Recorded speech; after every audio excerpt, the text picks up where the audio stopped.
spider monkey. No, the diamonds are here. You greasy bastard. Where's my shoes? Sign your pity on the running time. Big and white and cruel and mean. Kiss my Converse. Easy, white chocolate. I wouldn't want you to melt. But you just have to give me twice as much blood. I'm coming. I don't want you to come. You're gonna need a bigger Spider monkey. Spider monkey. Hold on tight, spider monkey.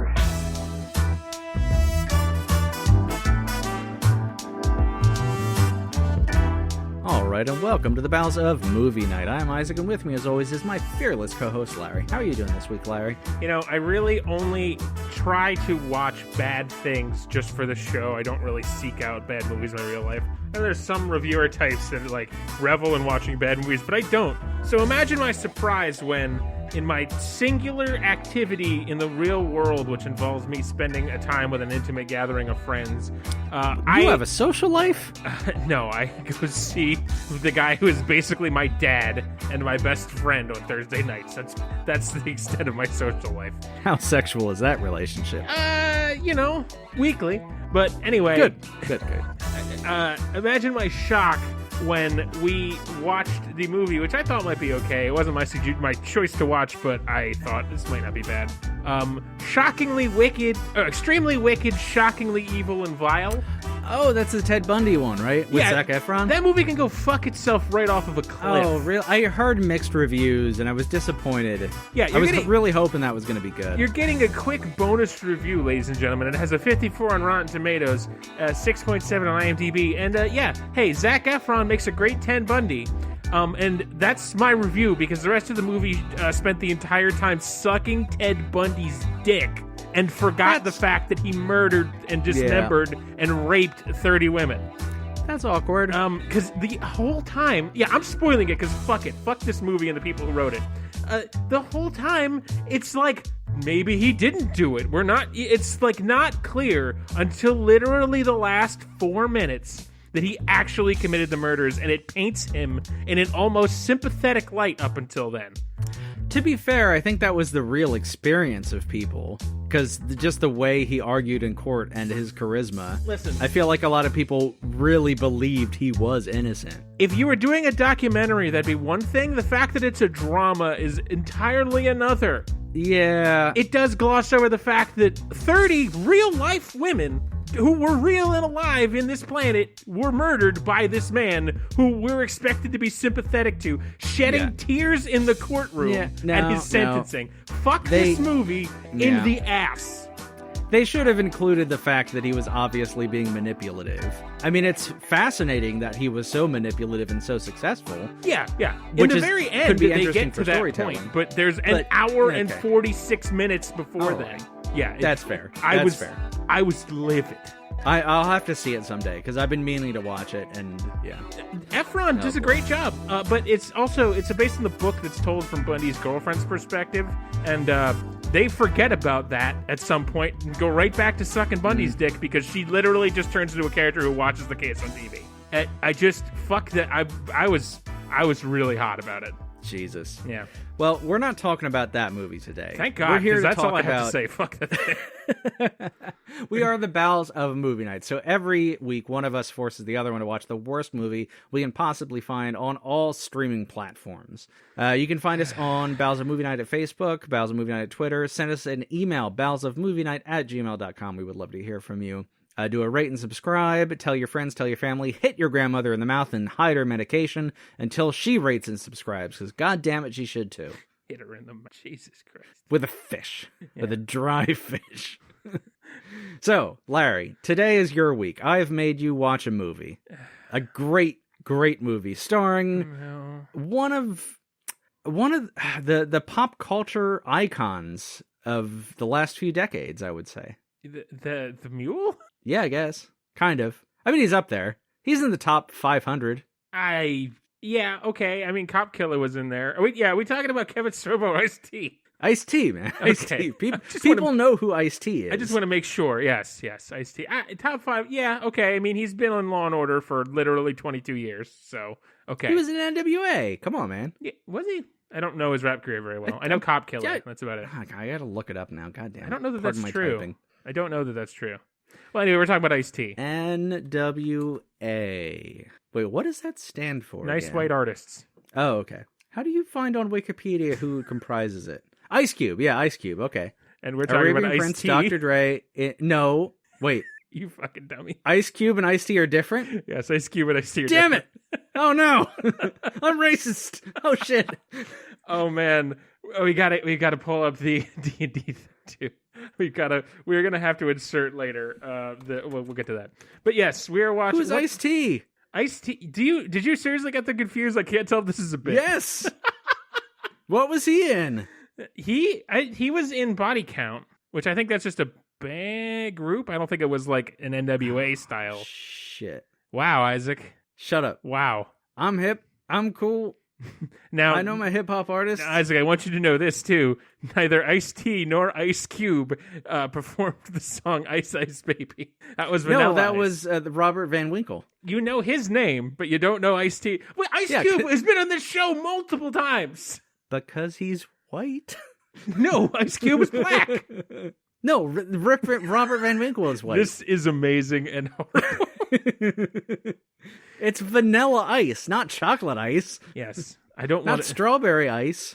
Well, I'm talking about the greatest of the ices, and that's Ice-T. And I stand by that. That's He's not the greatest of the ices? I truly believe so. Yes. I mean, now that I know Ice Cube was an NWA, I would go with Ice Cube. Listen, I in the past couple of Ice Cube outings that I've had, you haven't had any yet. I've had two. Was it three? No, it was two. It was Anaconda and Are We There Yet? He wasn't terrible. I'm not talking about his movie career. I'm talking about his hip hop career. Oh, I don't know anything about most of their music careers because, like, I believe it or not, I've told a hint of the stories about my father on this podcast. Believe it or not, yeah, NWA was not playing in our house. Although Bob Marley but was. Do you at least know they were groundbreaking music? Yeah, absolutely. I'm just not there you go. familiar That's with all you any need. of it. I didn't grow up with it. I know. And apparently Ice-T wasn't, and I didn't know he was different from Ice Cube. Ice-T did a song called Cop there we Killer, go. which was his, probably the biggest thing he's known for. And it was, an anti-please stop shooting unarmed black youth song back in the 90s. Yeah. And, and then here we are now, and it's still just as I gotta go do my homework on the hip hop. Yeah, honestly, That's what I I'm kind of learning do too. today. I don't really know a lot about, their, there's a lot of hip-hop artists that I don't know anything about. Especially ones that have Puffy. I don't know anything about him until he became like a generic Good Morning America guy. I think he was in Biggie's crew. Yeah, I vaguely and they were remember. kind of associated with Jay-Z. Yeah, I don't know. See, that's the thing. I don't know anything about these guys. We've got Eminem, and then Peanut Eminem, and then Mini Eminem. See, I'm a caramel Eminem man. Actually, caramel Eminem. You ever had peanut butter M&Ms? Those are real good. Peanut butter Eminem. Okay, I don't like a peanut M&M.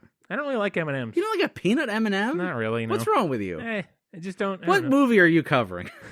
Straight Outta Compton. No, Jesus Christ. This is starting off very poorly. Yeah, no, we have both revealed ourselves to be extremely white. Well, that's very true. I'm speaking of extremely white. I'm reviewing a movie called Tommy and the Cool Mule. Wait. Are you saying this is not the number one movie on BET? There are no black people in this movie. No, I lie. The one guy who signs people in at the rodeo is black. Okay. Everyone else is white. Black, or black in a cowboy costume black? Black in a cowboy costume black. Okay, there we go. Everybody in this movie is in a cowboy costume. I don't think any of them are actually from Texas. No, the pedophile, I think, is actually from Texas. There's a pedophile? We're getting way off. We're getting way ahead of ourselves. God. Tommy and the Cool Mules from 2009. This is one of those movies that nobody in the world gave an absolute fuck about, so there's nothing about it. There's no Wikipedia page. I don't think it's listed in Ice-T's filmography, which is probably on purpose. Spielberg directed it? Yes. Or was it Scorsese? Jonathan Michael Spielberg. Okay. I don't remember. No one directed. No one did. The Mule was the Mule directed it. The Mule was credited as the director. Yes. Actually, the director is credited as Andrew Stevens. Let's look up Andrew Stevens. That's a fake name. It's actually Herman Andrew Stevens. Oh. Let's see. Wow, he's been divorced 3 times. I was going to say he's 4th generation oil money. He was nominated for a Golden Globe with his performance in The Boys and Company C, which is a movie I actually really enjoyed. Okay, interesting. He auditioned for Luke Skywalker. Oh, so he's old as fuck. Yes. He's Okay. Isaac. He's a film producer. They're all old as fuck. Yeah, okay, fair enough. Okay, well, Isaac, this episode is starting off with some very off-the-wall energy, and I don't know if it's good or bad. Anyway, I mean, this movie's about a cool mule. this movie's about nothing. But anyway, it has a 3.9 on IMDb, so lower than the average. Only 380 reviews, so I'm probably about the 400th person who's ever seen it. On Rotten Tomatoes, there's no tomato meter because only one critic reviewed it, and it has a 60% audience score. But again, there's less than 60 ratings, so it doesn't really... Right. If a tree falls in the forest, does it make a sound, sort of thing. So, yeah, this is kind of a nothing movie that shouldn't exist, and I mean, I'm about to waste a lot of your time basically just reinforcing that fact. But weirdly, it stars one relatively mainline actor, more or less, and rapper, and then also one guy who should have just shut the fuck up and had his Twitter taken from him. But we'll get to that. Oh, God, this is going to be a long one. What is it with you and these fucking military/horse/Christian movies, you cock? This is the second one. I feel like it's not my fault. It's just a lot of bad movies I think have Christianity, horses, and military as themes. I think there's a section of America that just wants all three of those things just rammed together at all times. Yes, rammed deep in their assholes by a muscular cowboy. Well, here's the thing about the Christianity, too. I think it's in for a very specific reason, and I think the reason it's in is very reluctantly. So we'll get to that as we go on. I'm intrigued. So our movie opens with a soldier visiting his son on a farm. Oh, and by the way, you've mentioned, well, before we started recording, your wife is currently playing Elden Ring, which all the kids like, I hear. Yes, in the this is same true. room as you. So if you hear random choking screams of rage, it's not me or Isaac. It's Isaac's wife, and she's, for once, not screaming at him, but at the television.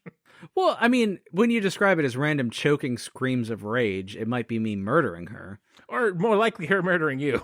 Or Ah, me that's always murdering an option, anyone. too. She's been, like, working on her grip strength, and I've been wondering why, and now I'm worried she's going to try to kill me. I mean, is it any more or less than you deserve? No. I definitely deserve to die Okay. at her hand, nonetheless. Well, that much is the only thing I'm positive of. So anyway, like I said, our movie opens with a soldier visiting his son on a farm. Dad is leaving for the war in the Middle East. Which one, you ask? And I reply with, does it matter? Our hero, Tommy, doesn't want him to go. Dad reveals that he got Tommy a going-away present, a dog, which Tommy names Major. I don't know the kind of dog because, as the show has established, I don't know dog models. It's a Chihuahua. I think it's a German Shepherd, but don't quote me. Mom is concerned about Dad leaving, and the two share a sad goodbye hug and kiss. You don't even know German Shepherds? I don't want to commit to saying it's a German Shepherd. I'm not positive. Like, I know 15 dog models. I'm not a girl, so I don't know that many Listen, dog models. I know but I know a greyhounds. German Shepherd when I see one. I know Greyhounds and I know Westies, and that's about it. Do you know Golden Retrievers? I know Golden Retriever. German Shepherd. Yeah, it's a German Shepherd. How did you not know German Shepherd? Because Larry, I have more important things to know in my life. Start Googling dogs. That's really, I don't. My head is filled with the most useless information known to Yeah. man. Dump out that license plate info and start learning your dog breeds. Oh God, I've had to learn so many things about license plates. I know license plates, video games, random movie knowledge, and then like memories of my life that are all bad. How many characters can I get as a custom plate in New Jersey? Do you know that? 7. I was going to do I love fart, but I love fat might be good enough. You might be able to get 8 actually if you get rid of the new. I don't know. It's 7 or 8. Yeah, I don't know. That I guess it really radically changes your I heart fat. I mean, it's a talking piece. Yeah, I mean, I'd get a lot of big booty chicks coming up to me at the roller rink where Why I do you spend go my to Friday a roller nights. rink? Listen, Isaac, you're pushing 40. I'm in my mid-30s at this point. Your ankles cannot take a roller skate. I'm positive of it. No. I just go there and chain smoke cigarettes out back and like petition the women that come out. Oh man, you pick up women at the back door of the roller rink. Yeah, my wife is in the same room playing Elden Ring, so yeah. It's going to be a fun conversation while we're off the line. I just can't wait to see just something sail from that side of the screen and just bean you in the side of the head. You know, Yeah, probably an axe. the controller or your wedding ring. I don't know, anything. All right, fucking yeah. Mom doesn't want Dad to go. He says I'll be fine. And then we get a cut to the future with some like helicopter and gunshot sounds. And yeah, Dad has absolutely died off screen. Oh, okay. Dead in war games and whatever. Now older Tommy and Major are playing with a remote control tank, which is a weird toy for a guy whose father was killed in the war, but hey, I guess people grieve differently, especially when they grieve in poorly written schlock movies. Over yonder horizon, a pair of cowboys are leading Tommy's dad's horses into a trailer. Tommy yells at them to stop, and the one cowboy says, "Boy, don't make me get ugly." Tommy very poorly acts and says, It's a little too late for that, mister." And I realized that, oh God, this kid's acting is atrocious. He should absolutely not have been the lead in a movie. Oh, and no. the cowboy just kind of winks and continues loading the horses. I don't know. It was a very strange interaction. It reminds me of How interactions. sexual was the wink on a scale of Not 1 to 10? at all. Not at all. Okay. It reminds me of the interactions that I, as a child, had with the drunks at the bars my dad used to take me to. I don't know. It's a very weird relationship between I'm uncomfortable with you telling me this story. between a non-pedophilic older drunk man and like a child. It's a relationship I've had several times with several old drunk men who were not pedophiles. I mean, to me anyway, as far as I'm aware. Okay. Are you okay, Larry? I mean, like right now or in life? Just let me know if you've been touched. I haven't. I have not. I have not. Okay. I have had a lot of relationships with drunk older men, but I don't know. Non-touchy relationships, Yes, right? yes. Okay, I keep good, saying good, that. good. I just want to be clear. All right. So yeah, Tommy freaks out and yells for Mom, and the two watch the men drive away while Tommy continues freaking out. Mom tells him she had to sell the horses since she's a single mother of 2 children and can't be fucking bothered to keep horses, which is a very expensive hobby. Mom says she didn't tell Tommy and didn't want him to be there when they got sold. Kind of a shitty way to deal with it, but I've never been a parent, so what do I know, I guess. They have a mother and son talk, and who cares a single fucking tiny bit. Oh, right. Tommy is sad that his father died and that his horses are gone. Inside, we meet the sister, who is about 14. Tommy himself maybe like 12. I don't really know. I hate children, and they're all the same age as far as I'm concerned. Too young. They have, and I don't mean... But she's 12-year-old sister. She's not flowered yet, right? She's 14, and I don't care, Isaac. I'm not interested in children in Did any you way. pay attention to, like, her dresser and see if there were any tampons on it? No. Oh, okay. I just want to know if she's ready. Well, Isaac, her budding flower will be dealt with in this movie. Oh. No, not like stupid movie 43. Okay. This movie is technically wholesome, for God's sake. Okay. Jesus Christ. Why do you do these things to me? What, did she get a training bra? How do we deal with it Isaac, wholesomely? I don't know, okay? Okay. This is not, are you there, God? It's me, Margaret. It's Tommy and the Cool Mule. She's not even in the name. She's Larry, not look, the Cool Mule. I'm sorry. I'm just struggling to understand female puberty. You don't say. We have 9 episodes that prove that? Fuck. Jesus Christ. I need a cigarette. We've barely started.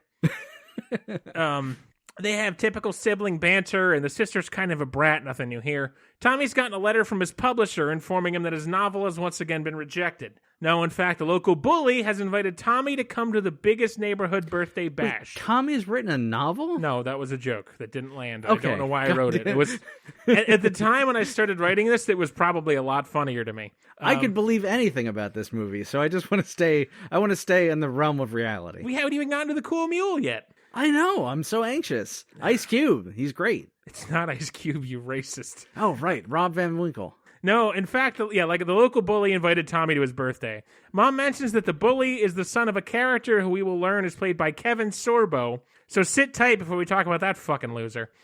Anyway, the three of them say grace as we dip a toe into the slight Christianity we'll get into later in this movie.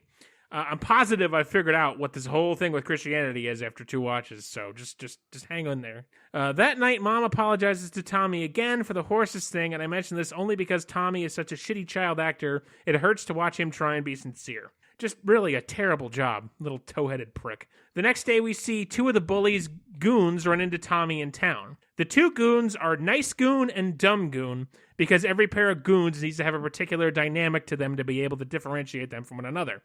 Like when Isaac and I did our goon routine, Isaac was talented goon, and I was technically he is present on set goon. So the dumb goons mock Tommy for his dad being dead and the family needing to sell their horses because I guess classism starts early in Texas. Nice Goon tells Dumb Goon to lay off, but everybody pretty much ignores Nice Goon. And in the middle distance, we see Tommy's crush, a 12-year-old-ish girl. We got like a slow-mo angelic music track while Tommy looks at her longingly and the Dumb Goon calls her out of his league. She is 12. I hate this. Oh, yeah. That's I mean, he's also 12, but it's just like, I don't need to see like the, but soft, what light through yonder window breaks routine with 12-year-olds. I know in the original Romeo and Juliet, they were 15, but I mean, no one in any kind of modern interpretation has ever put them that way. The average age of loss of virginity in this country is 15. That means a lot of 12-year-olds are fucking, Larry. And that's distressing. Yeah, it's deeply upsetting to me. Yep. But if any younger people are listening, probably wait a little bit. Yeah. And be a little more emotionally mature before you slam that clam. First of all, if you're 12 years old and listening to this, you did a bad thing, and you need to tell your mother about it right now. And if your mother's dead, you need to tell the orphanage matron right now, because you shouldn't have this. What if they have two gay parents? They should turn them in to the government. Oh, Kevin Sorbo, I see you're joining us early. No, yeah, if you're yes. Your brain doesn't fully develop until you're like your early to mid 20s. So just sit tight. You don't need to. Yeah, just tug on it a little and wait until you're like 17. I am going to officially put a moratorium on giving children masturbation advice because Isaac, we are not qualified. Well, okay, tug on it, rub on it, poke it, whatever. Do what makes you happy, but keep those genitals separate until you're legal. Leave room for Jesus. Leave room for Isaac. Well, no, because both of those aren't good. He wants to be the meat in that 12-year-old sandwich. No, I don't want to be in any sandwich. I am perfectly happy being two slices of bread with my wife, without any meat in between. This is just, God, boy, this has gone completely off. Should we restart? Fuck. I mean, if there's any more metaphor for sad adult sex, it's two slices of bread without any meat in between. Oh, God, you're really right. It's white bread with nothing on it. Says the man with a butt box. Anyway, I have a butt box. It doesn't mean I use it. There goes to the local horse. The place. local what? The local horse place. Oh, horse. Oh, you thought whore? Do you think? Yeah, I was very confused. I mean, Tommy might want to get his dick wet. He is 12. He's 12 after all. Apparently that's appropriate. What's that, like, famous old porno, like The Best Little Whorehouse in Texas? I think that's what that's called, right? Debbie Does Dallas? No. There is, I think it's a porno. Maybe it's just a movie. I gotta look this up. The Best Little Whore... I know Deep Throat and Debbie Does Dallas. The Best Little Whorehouse in Texas. Oh, it's an album by Dolly Parton? Oh, it's a movie. It's a movie. She's getting inducted into the Rock and Roll Hall of Fame against her will. Yeah, I heard she didn't want to be. Man, she seems great. The more I learn about her, she seems fantastic. She's the best. She's honestly, like, really the best. Yeah. The Best Little Whorehouse in Texas is just a film starring fucking Jack Dolly Nicholson, Parton and Burt Reynolds. Meryl Streep. No, Dolly Parton and Burt Reynolds. Oh, okay. That's actually pretty star-studded. Okay. Yeah.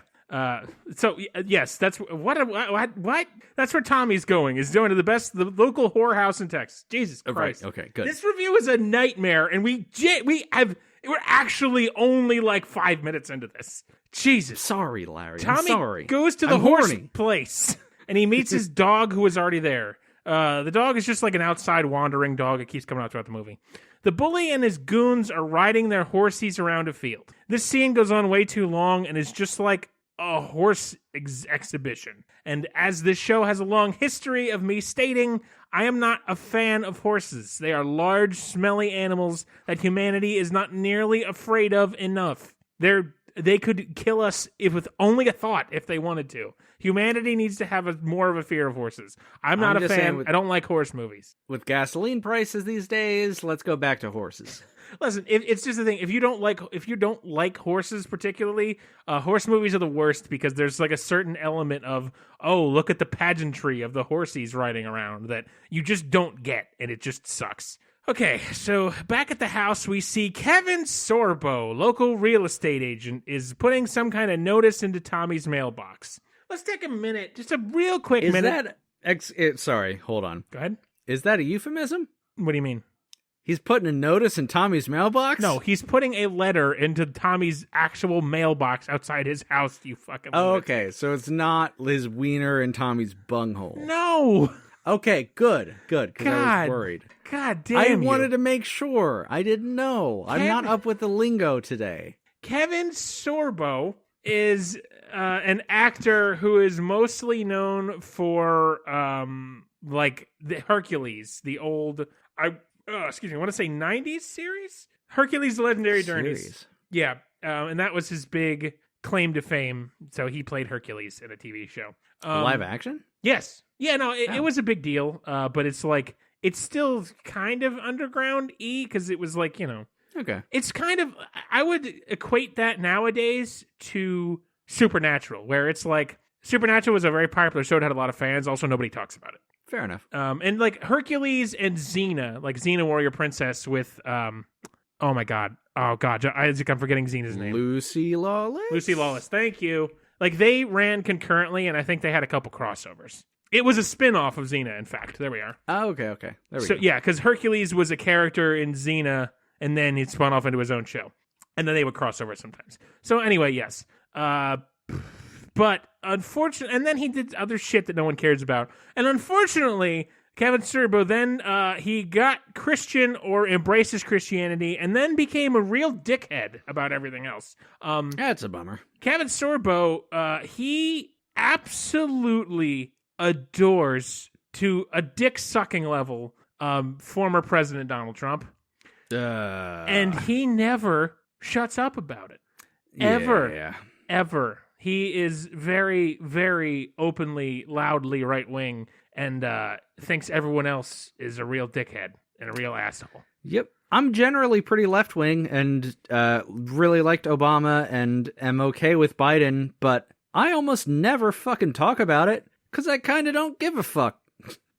Kevin Sorbo, let's take a poke into his Twitter feed so you can see why I don't like the man. His pinned tweet, raise your hand if you're more concerned about losing your constitutional rights than you are about COVID. That's a pinned tweet. You make sure to see that when you're on his page. 4 hours ago, he posted the same people who are in favor of locking up the truckers are now in favor of giving Ukrainian citizens guns. Pick a side. And then following that, 4 years of F Trump, but you say, let's go Brandon, and you're dividing the country. So yeah, Who the fuck is this QAnon Brandon? I'm so confused. He is that kind of guy. Ugh. So yeah. He's just a loud, obnoxious jackass who tweets at least once a day some real deep state right-wing shit. So, he can fuck right off. Almighty. I will be mocking him as much as humanly possible throughout this Please review. do. I look forward to it. Yeah, so Mom sees that the notice is an offer to buy the property, which irritates her as she has no interest in selling it, and Sorbo won't leave her alone. We also see this takes place in Texas, which makes perfect sense. There's a weird subplot here about the sister wanting a tattoo that never goes anywhere, but gets brought up almost every time she's on screen that I don't Isn't understand. the sister 12? Sister's 14, yeah. That's the Okay, whole still. bit. That's the whole bit. She's like, Mom is like, you're 14. If you get it now on your shoulder, it's going to sag your tits down when it's just dumb. Right, and you won't be loved by a man ever because that's the only chance you have of having worth as a woman. It's true, yeah. Yeah, that's what people believe is when I say it's I true. really wish my wife hadn't gotten her tattooed because her tits are And what in the gutter. What, pray tell, is her tattoo? Is this a picture of your face with a slash through it?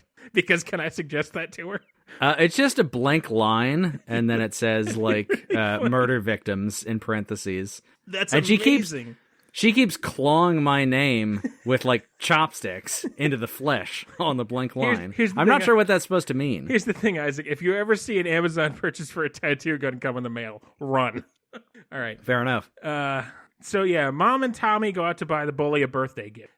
Speaking of, we see the bully is Kevin Sorbo's son. We see that the bully is desperately looking for his father's attention and approval, but Sorbo is a distant father, so kind of true to real life, I'm guessing. Fuck you, Kevin Sorbo. Bully complains about Tommy having to be invited, but Sorbo tells him it's all part of the greater ploy to lure the mom into both A, selling the property, and B, hopping on his dick like it's a bottle of ivermectin in a Trump rally. That night, we see Tommy sadly looking over the letter from the government that informs them that Dad is dead. Up until now, I thought they were a cowgirl storying me, and Dad would magically show up for the final rodeo and the happy ending. But no, in this case, they fished his bullet-riddled corpse out of the Shabelle River in Mogadishu, and he really and truly is dead. Yeah. All right. He is fucking dead as hell. I thought... Well, at least... When they cut away and Dad was like, I'll be back from war, don't worry, and then it's like, Dad died on the way back to his home planet, like fucking the Simpsons dog. I forget his name. What's the... Santa's Little Helper. No. The one from the Itchy and Scratchy episode where Homer creates a character. Poochie, thank you. That's my favorite way to write anybody at anything. It's just Poochie died back to the way to his home planet. Fair enough. So yeah, I thought for sure they were going to pull that with Dad, but nope, he is fucking dead. Okay, well, there's that. We also see Dad's special belt buckle, which I erroneously assumed was magic, but no, it's just supposed to be special or something. Used to beat the sun? If only. He might have learned a goddamn thing or two. Wouldn't have interacted with no cool mules. Yeah, I know, right? Well, boy, we haven't even got to the cool mule yet. We get back to the horsey paddock the next day with the bully's own horses. This scene was way too long, yet this time I'm going to fly right past it because it's even longer and less interesting. Tommy wants to ride horses with them. The bully and the dumb goon goad Tommy into riding a particularly ill-tempered horse, and he gets thrown from the saddle quickly to the laughter of the bully gang. Apparently, Tommy's crush is part of this gang. She never truly matters as anything but an object of Tommy's affection and a trophy for him to win at the end of the movie. And as such, she has, I think, a grand total of 2 lines. And even though she is the entire object of his affections this whole time. Female lead. There we go. Does this movie pass the Bechdel test? I'm sure it doesn't. There's no way it can. Does talking about the mule count? Yes, it's a boy mule. No, it does not. Yeah. It's fucking ice. It's Rip Van Winkle. No, actually, well, I guess the two of them talk about the little younger girl having a tattoo, but that's in the context of no boy's ever going to like you. I mean, they don't say that, but you pretty much hit the nail on the head there. So, okay. It comes close to passing the Bechdel test, but just misses it. Fair enough. Once Tommy falls off the horse, the bullies mock him. At home, Mom berates Tommy for trying to look cool, reminding him he's a loser who needs to protect himself from death since Mom is running out of the men in her life. Kevin Sorbo comes to talk about the property, but Mom slams the door in his face, which knocks his cowboy hat onto his nose. Kevin Sorbo is technically one of our main villains, but he's also, like, comically inept. He does an okay job of acting, since at this point he was the actor with the most tenure on set, but also he's, like, nothing special. Anybody could have done this role of, like, dopey villain. And they probably wouldn't have to force a narrative onto their plot just to keep him on set, which we'll get to. Wait, did I miss something? No, I didn't. Well, we'll get to that. All right, we had the bullies party. Once again, Sorbo spends much of the time trying to buy the house from and also fuck Tommy's mom. Buy the land, fuck the mom. That part didn't come across well. The bully essentially shames Tommy into playing paintball with them. Tommy gets put on the loser team, and we see them run off with the bully gang in pursuit. Sorbo tries to convince Mom to move into another property he owns so he can buy their house and turn it into a golf course, but she won't have it. In the paintball game, it goes on way too long. The paintballs, air quotes, bounce off the bullies, which is not how paintballs work, but honestly, why am I even trying to care? This goes on way too long, and I can barely tell any of these little shits apart, which is worse because none of them ever show up again, despite most of them getting names. And Tommy ends up stranded in a barn with a mule. The bullies hit the mule with a paintball, who kicks Tommy into a wall, where a board hits him on the head, and we see some crappy CGI star effects. Tommy hears the soothing, gravelly voice of Ice-T and immediately assumes he is dead. But it turns out that the mule that got shot with the paintball is in fact voiced by Ice-T, not Ice Cube, Isaac. Ice-T. I am sorry, it's not Rip Van Winkle. Ice-T is a rapper and actor.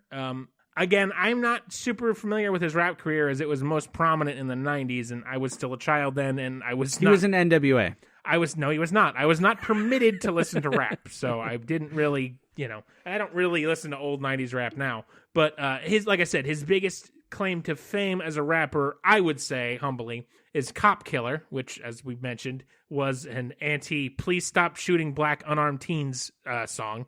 And that song came out in, 1992, and it fixed everything, and we haven't had any issues with that since. I'm not sure what year it came out, mid-90s, and no, it didn't, it was very controversial because he was screaming Cop Killer, like, I don't care if your mama cries, Cop Killer.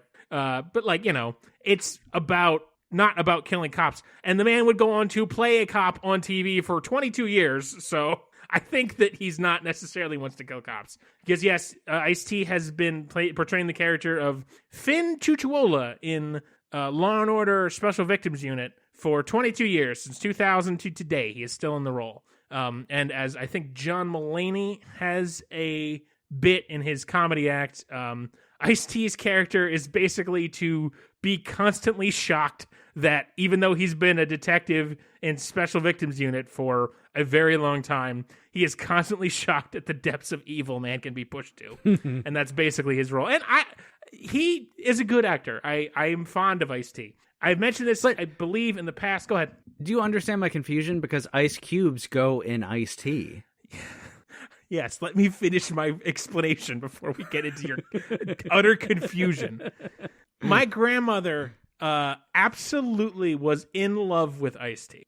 She thought he was the most handsome man in the world. Now, Ice, I love you. Yeah. He's not the most handsome man in the world. And that's kind of for me, who is way lower on the list than Ice-T, but still, I mean, Grandma. I've done a Wikipedia search in the last 15 minutes, and he's not a bad looking man. No, but I don't think he exceeds a 7. No, my grandmother had a weird taste in men, but she liked she liked SVU a lot, and she liked him, and she was like a fan, and she watched his reality show, which was Ice Loves Coco, because his wife her first name's Coco. I'm guessing her last name is T. And she was like a fashion model. So she was a big fan, and that sort of, my grandmother was very important to me, and that sort of that gives him a +1 in my book. And he also, I found out in the course of doing this review that he is totally straight edge, like me, which not something you hear very often, especially a guy in like the rap scene, which is and like straight edge for his entire life. Like he didn't get clean. Yes. Okay. Never That's drank surprising. or smoke. Because like Eminem's been clean for 15 years or whatever. He has, but yeah, Ice-T's gone on record. He's never made it like a big deal, and so it's just been like someone that he's just like replied to people on Twitter like, "No, I've never done it." So that's kind of interesting. As a straight edge man, it's kind of awesome, and especially cool. considering the like universe he inhabited for a long time. It's right. Very just heavy on popular drugs. Music is filled with drugs and booze. I mean, even weed, he's never done. That's crazy. Damn. All right. Well, power to you, Mr. Ice Cube. Yeah. Rob Van Winkle. It's Ice. God damn it, Isaac. And just a fun note. Dan Harmon, who I've mentioned many times in the show, he's creator of Rick and Morty. He had a show called Harmontown, which was very influential to me for a couple years. He has a great Ice-T impression that he breaks out a lot. And there's a Rick and Morty episode. It's the Get Swifty one where they meet Ice-T, who is a block of sentient ice. That is based on Dan Harmon's long-running Ice-T. Sounds perfect. Just go look up on YouTube. There's it's maybe like 25 minutes of Dan Harmon running D&D as Ice-T. It's very, very fun. But yeah, and also speaking of D&D, and we might add it in at the end because I didn't get a chance to get Isaac to listen to it yet. But there's I just want to play a little bit of Ice-T describing the experience of reading for Audible a D&D novel, right. And his almost like deep-seated reverence and fear for the experience. So I'm intrigued. I think we're gonna maybe just chop in a couple, maybe 30 seconds of that because it is fucking out there. But yeah, so suffice it to say, I'm an Ice-T fan. I'm not super familiar with all of his work, but he seems like a genuine dude. I've always liked him. My grandmother liked him, and that leaves me a soft spot for the man. It's weird that he's a talking mule in this movie. Well, sure. When we get back to the fact that this is a movie about a little cowboy, it's weird that Ice-T is playing a talking mule. 9 years into his run in Law & Order SVU. I don't think he was hurting for money. It's not like he was getting divorced, or I don't know if he launched a business that failed, or if the director, he owed the director a favor. I don't know, but this is odd. A little bit. It's There's very, always IRS stuff. You never know. Kevin Sorbo is a washed-up hack who makes Christian movies that nobody watches, so obviously he needs the money. But Ice, I'm a little confused, Ice. What are you doing here? But yes, the Mule is talking to Tommy. The Mule says his name is Jackie A. Shout out to Kangaroo Jack's Jackie Legs. But of course I'm going to call the Mule Ice-T, because what am I, some kind of narc? Naturally. Ice-T clearly has some kind of peanut butter in his mouth to make his lips move, but it's very poorly done. And I actually read the Humane Society appraisal of this movie, and it wasn't peanut butter, it was hay.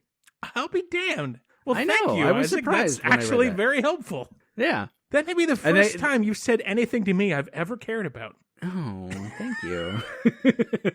I feel so brutal. This movie got a really good score with the Humane Society website, where they were like, yeah, no, all the animals were cross-trained and like trained with each other, and it was really humane, and they used hay instead of peanut butter and all this stuff, and all the actors were trained to be on set with the animals. So I will give that to this movie. Yeah, they barely put the horses through their paces or anything. Excuse me, I drank water wrong because I'm too stupid to drink. You gotta stop putting it in your asshole first. It goes in the mouth hole. Oh, that's my problem. No, they barely put the horses through their paces, and that's interesting. I didn't know the peanut butter was not good for that. I don't know if it's necessarily bad for them, but I'm sure it's not like hay is their healthy food. So I think if you can get them to eat hay and shove it up into their maw while you're filming at just the right time, that's ideal. There's a lot of weird shots of just his mouth, not his snout and mouth, and not his eyes. And I was wondering, what's happening? Why are they shooting this like this? Maybe that has something to do with it. I don't know. Probably because of the hay. I'm sure they didn't CGI any mouth flaps. Oh, they absolutely didn't CGI anything in this movie. I don't think this movie had a single second of CGI in it. Well, except for all the nude scenes. So right. Tommy gets taken away because since he knocked his brains against the wall, the bad guys walk by Ice-T, and the bully crows about knocking the hell out of Tommy.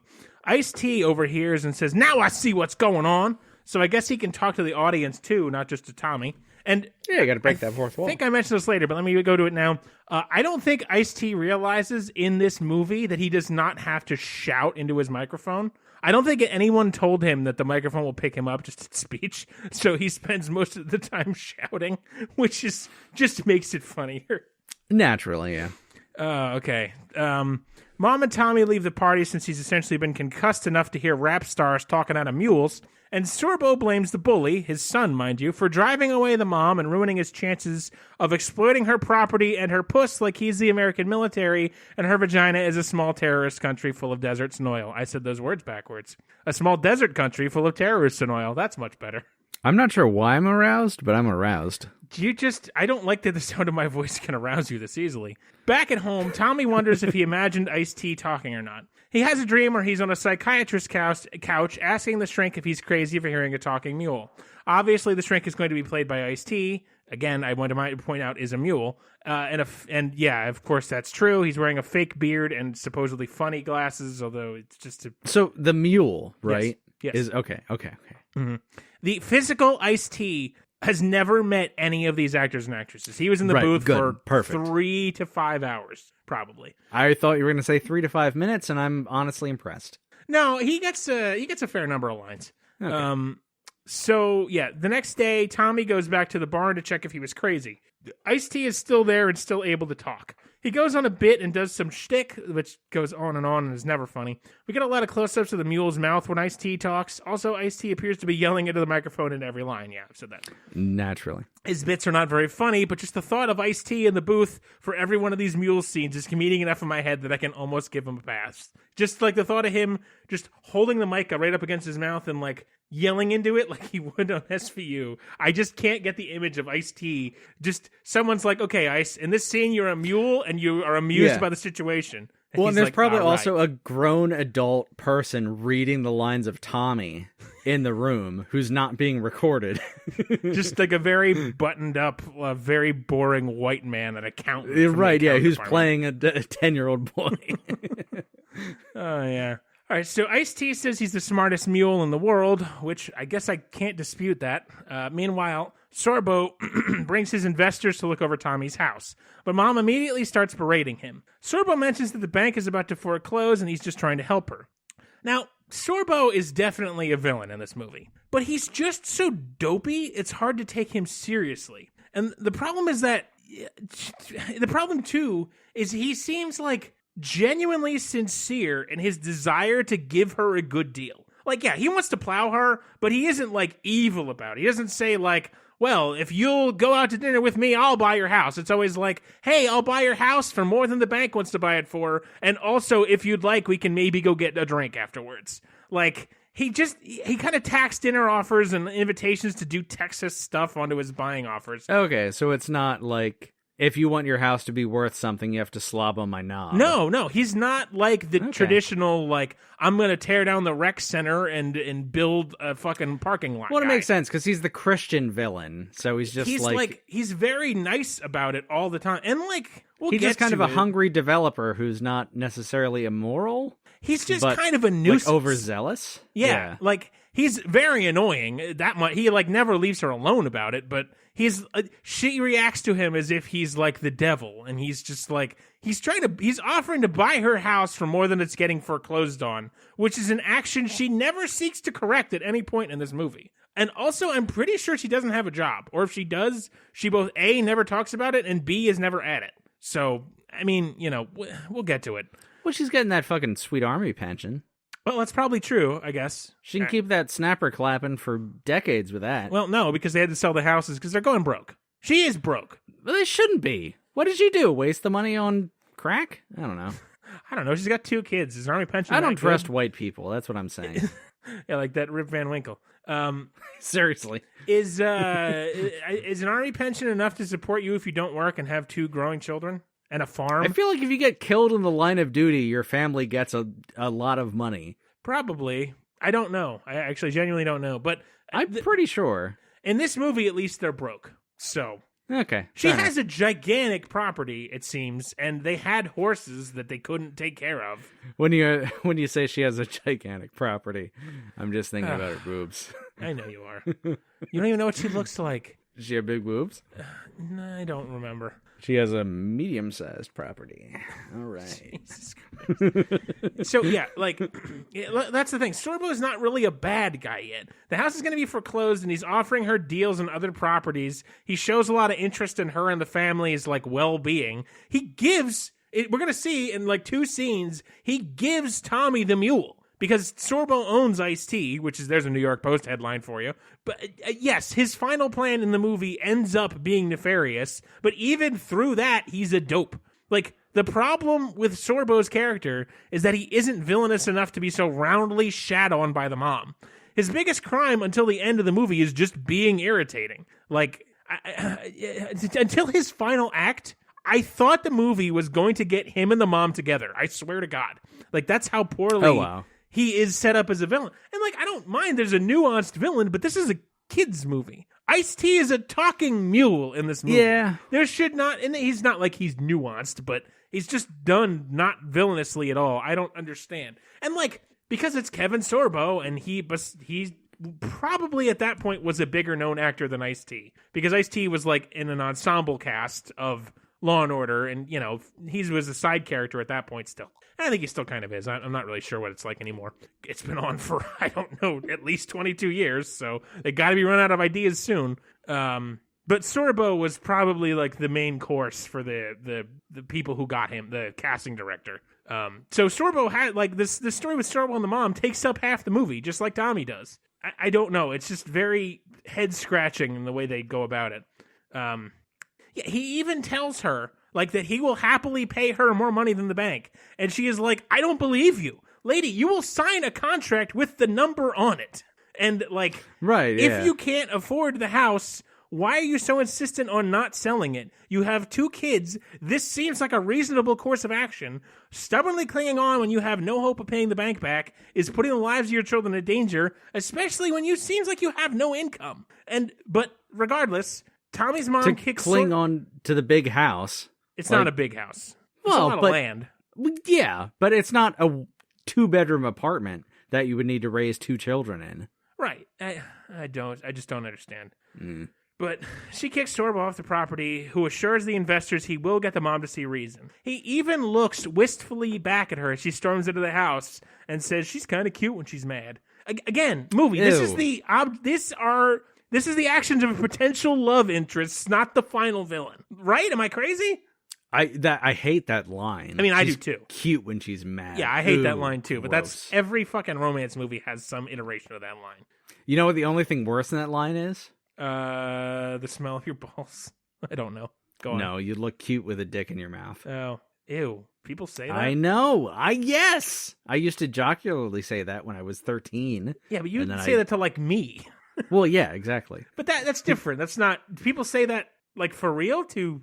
I don't think that's a pickup line in a bar. I hope not. I mean... I hope it's just a joke. Listen, like sometimes I'll say that to my wife. I have some female friends who are on Tinder who have shared things with me. That is absolutely a thing people say to them all the time. Well, yeah, no, okay, never mind. Tinder is just the dregs of human society. I think society is the dregs of human society. Well, that's fair too. Ice-T eagerly tells Tommy to ride him. I'm glad my penis is compartmentalized. Me too? I mean, as much as I want to slam it in every clam, I'm glad it's got its jurisdiction. It deserves to be I need a camera isolated. on your wife right now. My penis deserves to be isolated. Yes. So your wife is the Guantanamo Bay of your penis, then? Sure. And my penis is the Bay of Pigs. Well, that much is certainly true. On that, we can agree. Okay. Fuck, I'm so sorry to distract from your glowing endorsement of this movie. By all means, I can't wait to awkwardly have to listen to the fight you and your wife are going to have in the post-production part. No, she stormed out a few minutes ago. I don't blame her. Ice-T eagerly tells Tommy to ride him. Tommy says, who rides mules anymore? And Ice-T says, who? Well, the greatest man who ever lived, that's who. Him, his mommy, and his daddy, all the way to Bethlehem. And Tommy says, what? Jesus? To which T says, hallelujah. So let's detour quickly into what I think is going on here. So this is almost the last reference to Christianity in the movie. My theory is that Kevin Sorbo exclusively works with Christian productions. And my theory is that for him to show up on set, he insisted some level... I'm not kidding. He insisted some level of Christianity have to appear in the movie. Because I think there's one more... I think they're about to pray at the dinner table, and there's a quick throwaway Christianity line. But otherwise, it's not a theme of the movie. Not like a cowgirl story, for example. I swear to God, that was the minimum allowable amount for which Kevin Sorbo would show up on set. I wouldn't be surprised, but that is absurdly comical. Yeah. I can't think of any other reason because, it comes up 3 or 4 times weirdly, very intensely, and then it just goes away like a fart in the wind, much like real Christianity should. Anyway, Tommy reminds Ice-T that Christ of Nazareth rode a donkey, but Ice-T says he'll put any donkey to shame. The two of them head out to a field. Tommy is nervous, but Ice-T reassures him. For some reason, he does a bit about being sleepy, and I mention it only because I don't think Ice-T has ever yawned before, because it is actually the fakest sounding yawn I have ever heard. This is me as Ice-T trying to yawn. That's a very mule kind of yawn. That's how a mule would yawn. Especially a cool mule. But Isaac, the mule, he's speaking like a man. No, but when he yawns like a mule. But he yawns like a man. He farts like a mule. No. And then he mentions yawns that he's like gassy a mule. because this is a kid's movie for kids. Talks like a man, yawns like a mule, farts like a mule, fucks like a mule. Fucks like a senator. Yeah, quick and into children. No. Tommy's going to spend a lot of time riding Ice-T. We can't. Oh, God. I refuse to make any jokes about Mule Ice-T banging children. I won't have it. Okay, only elected politicians Bang rape children. Yes. Okay. And that's a fact. Not only, but they all do. All of them. Right, no. The subset of all elected politicians. Anyone who's ever been rape elected children. for anything has seen a child's butthole. Seen, touched, licked, and penetrated. Oh, boy. Man, Isaac, we have to start over. I don't think that's untrue. Honestly, I don't think that's untrue. And I'm disgusted. All right. So, about this cool mule. Yeah, Sorbo and the bully pull up and see Tommy riding around an animal that they own. And I guess it's just like a Southern hospitality thing, because if I tried that with my neighbor's mule in good old Pennsylvania, the second he saw me, I would be riddled with buckshot. Sorbo mentions that no one's been ever able to get near that mule, but the bully brushes it off. Sorbo declares he's going to give the mule to Tommy in hopes that it will loosen the heart and lips of Tommy's mom. Isaac, you know the lips I mean. Yeah. Okay. Anyway, Mom is going to let Tommy keep the mule, which infuriates his sister since she can't get a tattoo. Again, a pointless story that keeps coming up. Next day... How old's Tommy and how old's the sister? The sister's older than Tommy? Tommy 12, sister 14. Okay, and she wants the tattoo on her vulva. Yep, right on the vulva. Good. What does the vulva tattoos of the 14-year-old girl say? Welcome. Okay. Just a little bit of insight into your mind. Yep. I'm so sorry. I don't mean it. The ruination is going to happen around your ears, and I won't have to do a thing. I just have to sit here. You'll dig that hole yourself. You can't wait to dig that hole. Stop talking about holes. I don't want to say anything that will incriminate me further. Yep, too late. So next day, the bully gang is out at the horsey riding field, where they're trotting the horses around some obstacles to prepare for some as of yet unknown competition. Tommy's crush is there, again not speaking, but being the object of affection to him and the bullies. Like a woman should. Yep, Tommy arrived. I know your wife didn't hear what prompted you saying that, but I know she's mad. I do it in mockery. I do it in jest. I support the autonomy of the ladies and their bubs. Yep, you can't help yourself. You just can't. Tommy arrives on iced tea and is soundly berated by the bullies for riding a mule. There's a lot of like little kids pretending to act, going hee-haw, hee-haw, like derisively hee-hawing and doing a bad job of it. Nice Goon welcomes Tommy to the field. We'll get to Nice Goon a little bit later. The filmmakers don't know what the fuck they're doing. I don't understand why they choose the storylines they do, but Nice Goon is going to be more important later on. The bully gang dares Tommy to put iced tea through his paces, and T quickly impresses, giving Tommy some pointers to do a good job. A passing cowboy in a truck stops to watch the spectacle with binoculars. This is a group of like 14-year-old and younger children. This man needs to be arrested. No. Ice-T apparently does a good job. How the fuck would I know? And the bullies are distressed at Tommy and T's apparent skill. As is the passing cowboy, who seems thoroughly impressed with the two of them. The bullies leave, and Tommy praises Ice-T for the good work. Ice-T says of the bully, "It's guys like him who give jackass a bad name." Ice-T never change. Isaac, if you worked at a restaurant and you wanted to formally request the attention of Ice-T, like you're going to tell him that his reservation is ready, what would you say? Can I get an iced tea? No, this is not a joke. This is for real. If I gave you, let's imagine you're a maitre d' at a restaurant, and I come in and I give my name as Larry Beard, and you were going to invite me to a table, like because my table was ready. How would you call me? Like how would you? Okay, Mr. Beard. So yes. Mr. T. Yes. So you pity the fool. Okay. You're saying that you pity the fool. I pity the fool. Yes. Now I see. Okay. Keep that in mind. It computes now. Keep that in mind. So Tommy leaves and walks through town, being approached by Creeper Cowboy. Creeper, who he was watching Tommy through binoculars at the side of the fence in the tree line like a goddamn pedophile. Creeper says he was watching Tommy, so Tommy screams, maces him, and runs to the police. No, Creeper instead says that Tommy is very impressive and offers Tommy a chance to compete in the stunt show next week that's coming up despite only having a mule. The bully gang wanders up, and Bully is outraged Tommy has been invited to the exhibition. Creeper mentions that there's a cash prize for the competition, but never says how much it is. Boy, wait until we get to that. The bully growls that Tommy will never succeed on Ice-T and that a horse will outrace a mule every day. Bully tries to shit on Tommy, but Nice Goon keeps jumping to Tommy's defense. Tommy comes across his crush and some other girl while walking the dog. The crush, who again is 12 years old, admires the dog and leaves. Thus is the seed of romance planted, and thus half of her lines have now been said.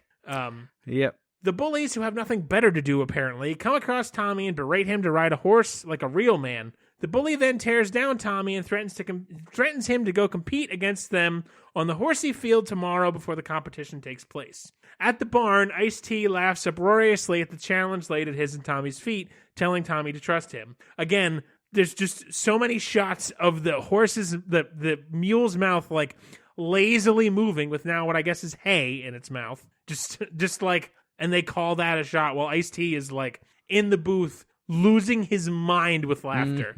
It's like, and this mule is just like, you know, a tiny bit moving its mouth. You know, that computes. There's so many shots of the mule's like snout without its eyes, and I don't know why, but it's deeply unsettling. Also, that herded deer is back. Get out of here. That's my yard. Are they chomping on peanut butter and laughing? They're doing something. They're sniffing. I've started doing a thing when I take the dog out at night. When he pees, I've started peeing, and I think it's deeply messing with his sense of who is the alpha in this relationship. And the deer now are sniffing that spot where we usually pee. No, because I planted some hostas and plants around our yard, and I had deers and or rabbits eat them. Mm-hmm. So I've just started pissing all over the yard now to try to scare well, maybe it's working. Non-predators away. Either they've heard something or they're because they've all run off, and there's like 7 of them. Jesus, I'm sorry, I'm just so distracted because I'm trying to do anything but fucking pay attention to this stupid review, and just a bunch of deer walk right into my field of vision. I can't help it. You should pee on them. I'm peeing where they sniff. That's as close as it's gonna get. I'm not gonna run out there with my dick swinging in the breeze. Come on, I believe in you. You sound like a disappointed father when I said I'm not gonna run out with my dick swinging in the breeze. If you're not gonna play t-ball, why do I drive you to t-ball? Isaac, my father has said those exact words to me. On the porch, Mom is talking to a picture of her dead husband, saying it's getting tough, and though she is praying about it, nothing seems to get better. Wait, no, a picture of her dead husband? Is the picture of the husband dead, or is the picture of the husband alive? Okay, my 9th grade English teacher. It's the husband is dead. It is a picture of her husband who died in the war. Is that better? But he's alive in the picture. Yes, it's not a picture of his bullet-riddled corpse. Thank you. I just wanted to be sure. I'm Isaac.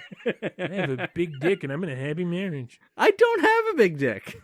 And I'm not in a happy marriage. Yes, you are. Shut up. I'm in a passable marriage. And I have a small dick with a lot of foreskin. I really hope your wife has left. I don't think she's in the room anymore now. That's good. I think she's gone to sleep, and like it's the kind of thing of like earplugs and like squishing a pillow on either side of her head. She's upstairs ordering a tattoo gun right now. Yeah, something like that. Or a divorce lawyer. Can you get a divorce lawyer on DoorDash? I don't see why not. Yeah, it makes sense. All right, yeah, fucking, oh boy. This is just the worst. I gotta stop doing this show. So yeah, she's saying she's praying. Again, I see you, Sorbo. The sister comes up and we get a mom and daughter bonding over dead dad segment. We are only 1/3 of the way through this movie somehow. Jesus Christ. Oh, Jesus, come on. Speed it up, Larry. I am. Next day, Sorbo and his investors come up and stick a foreclosure sign in front of Tommy's mom's place for a reason, I guess, because I don't think the house is being foreclosed on yet. And now the Sorbo character is turning more and more into a bad guy, but even then, he's still like being really nice about everything.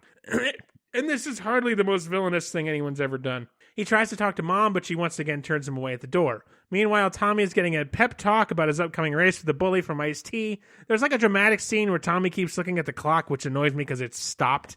And it's just a stopped fucking clock on the wall, and he keeps looking at it dramatically like it's almost time for the race. And then he eventually decides he's going to go out, and then as he and Ice-T are leaving to go out to the horsey field, Ice-T says he pities the fool who gets in their way. Hence the Mr. T thing. He really says that? He really says that. Oh, Jesus. I don't know if Ice thought of that or if the writers wrote that and, like you, just didn't know who the fuck was in the booth that day and just assumed that it was Mr. T. Either way, it's embarrassing. Yeah. So Mom gets another knock on the door and, assuming it's Sorbo, fills a pot with boiling water and splashes it into the face of the caller, who screams and dies messily on the porch. No, it's just tap water, and she splashes it into the face of the creeper cowboy who's visiting to tell her about inviting Tommy to the horsey show when he was watching him from the bushes. These two flirt shamelessly, and I guess this is the parental romance Anyway, he invites her to the truck to show him a packet of info, which is definitely not his cowboy cock. And she sees the foreclosure sign, pulling it up and freaking out about Sorbo, which is like half this movie is her yelling at Kevin Sorbo, which I probably is some kind of weird sexual fetish for him. So I hate it. On the field, the bullies taunt Tommy to bet his saddle on their rather impromptu race. Tommy hesitates, but Ice-T tells him to do it. The bully seems surprised and seems like he might be able to hear Ice-T, but then shakes it off. If Tommy wins, he gets to keep Ice-T. That's not really good stakes, but fuck it, there's a lot of movie to go. So keep the black person. I mean, mule. It's whatever. a mule. He's a mule. Yep. Okay.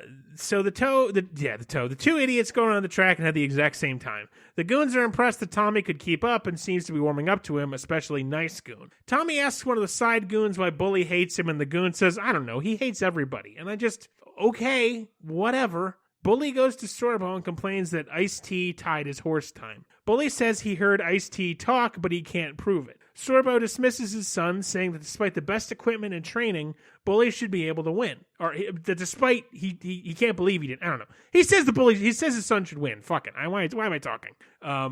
He says if Bully can't beat Tommy and Ice-T, they'll have to devise a plan to separate them. At the barn, Ice-T tells Tommy that some people don't like themselves, so they can't like anybody else. Ice-T, get the fuck out of my head, please. T says that Tommy is cool because he doesn't try, and Bully is uncool because he tries too hard. T then asks for bling if they win the race, and we cut to the mule tricked out in jewelry for a second, to which Tommy thinks he's seeing things. Ice-T then freaks the fuck out about oats, saying he could be, quote, the Quaker oat mule. Seriously, this fucker loves oats more than he loves mule puss, which, by the way, is a whole thing. Oats. It just on every time there's oats on screen, Ice-T is like, haha, yeah, fucking oats. I'm gonna kill these fucking oats. I'm gonna pop a cap in these oats. So oats are crack? He just likes oats. It's not that complicated. I guess, but like, there's subtext. People's got to know there's subtext. I don't think so, Isaac. I think in this case, it's just mules. What do mules eat? Oats, great. The guy likes oats. I think you're giving this movie too much credit that it was written with any sort of thought in mind, other than you think we can get like $1 million for this, which is what I feel like they're mocking black people for crack addiction. No, that's what I'm saying. No, they're not. I don't know, Larry. Listen, if you want to watch this movie and tell me, then by all, if you want to write a thesis about how you think Tommy and the Cool Mule is writing about crack addiction, by all means. I think the motherfucker just likes oats. I think the Christian right, when they make a wholesome movie, wants to mock black people for crack addiction. I can't deny that that's probably somewhat true. I don't know if that's the case here and now, but I'm saying that's the MO that I expect. I don't know. I'm very sad. Mom and Tommy talk and blah, blah, blah. Mom tells him not to do it just to get, Mom tells him not to do the race just to get money to save the house. But yeah, we'll get to that later. The bully tells his goons that he has a plan to destroy Tommy. Step 1 is Nice Goon going to take the sister to the dance and... Okay, so I had a bunch of Isaac-level jokes written down, and then I remembered that these kids are 14 years old, and I'm just going to keep it above board. So I guess Nice Goon is supposed to smooch the sister into submission and distract her, so it's very unclear. The bully walks off with Nice Goon so we don't hear the whole plan, which there isn't more of the plan. That's the whole plan. I don't know why we went through all that. But that is... It's like, you know how it would be like when they don't want to tell the audience, it'll be like, all right, so here's what we're going to do. We're going to... They do that, but after they've already said the plan. So it's pointless. In town, Mom and Sorbo run into one another again and argue some more. That's not a plot point we've beaten to death or anything. It's the same argument every time. At home, Nice Goon comes up to meet the sister. She is immediately taken with his hotness. He asks her to go to the dance with him, and she breathlessly accepts, unable to contain her excitement as her face flushes. Isaac, it is hard not to do our stupid, over-the-top horseshit jokes when it's about children, to make them not ridiculously veiled sexual innuendos. As a challenge to not do it when there's literally 12 to 14-year-old children, it's far more difficult and makes me think that I might be a hack. Possibly. I mean, when these movies serve them up to us on a platter, like. Well, see, that's the thing, Isaac. I don't think the common man is supposed to start making jokes about, sexual things when it's children. I think we're supposed to believe in the wholesomeness of youth. No. No. There is no way the producers of this film have backed the wholesomeness of the youth. They are exploiting the sexuality of the youth and the cultural, zeitgeist of their sexuality to make money. Well, you're not wrong, but as an exercise in restraint, and for the fact that these are all children, I am going to try and keep it above board. And I found it to be difficult because my instinct was always to go as fully depraved as possible immediately. That's my instinct because I'm rebelling against the horrifying nature of reality. And I have to laugh at it. Or I'm going to put a gun in my mouth. That's also true. The struggle against putting a gun in my mouth is a daily battle. But anyway, on far less tragic news, the sister is freaking out at the cutest boy, air quotes, in school asked her to the dance. I guess he's cute. I don't know. I don't understand attractiveness. People like me, and I'm a piece of fat shit. You're the prom king. Shut the fuck up. You're a sexy man. It's not true. I was the first on the list. That's the only reason why. Thus begins a bizarre subplot that really makes me scratch my head, as I don't know why this love story between the sister and the nice goon was included. It's gonna keep going on. There's this whole back and forth with mom and sister about it. Tommy is writing Ice-T, who is doing some incredibly lame hip-hop, like literally saying the words hip-hop to the hippity-hop, like a cartoon rabbit would say about trying to do rap. Oh, Ice, poor you, man. I hope you were highly paid and whatever.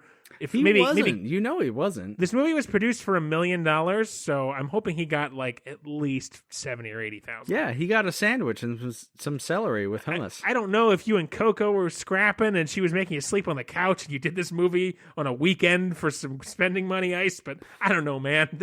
He didn't make money. This is rough, buddy. The two talk, and it's more of the same. Ice-T's childlike mule shtick is pretty bad, and it all ends with a fart again.